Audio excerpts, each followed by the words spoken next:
السلام عليكم ورحمة الله وبركاته. استحلفكم بالله يا اخوتي انكم توصلوا لي هذا الفيديو لكل العالم. استحلفكم بالله.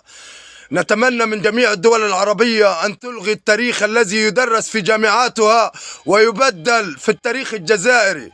فعلا التاريخ الجزائري لازم يدرس في الجامعات الدول العربية كاملة لكي نعتز في هذه المواقف الجميلة والحساسة وتنفع جيلنا في الأعوام القادمة ويتربى على الرجولة والنخوة.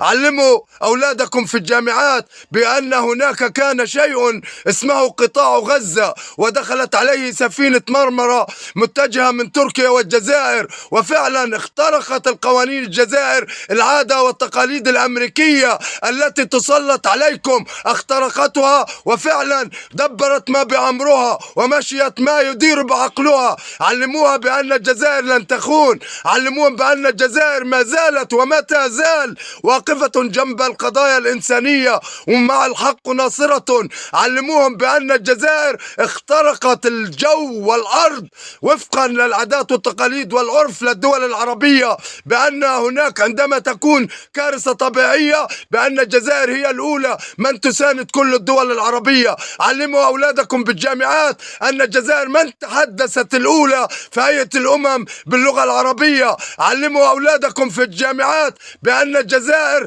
تستقبل كل العالم المنكوبين والمضطهدين. علموا أولادكم بأن حب الجزائر مقدس. وتحياتي للجزائر ولكل رجال الشرفة في الوطن العربي، وتحياتي للجميع.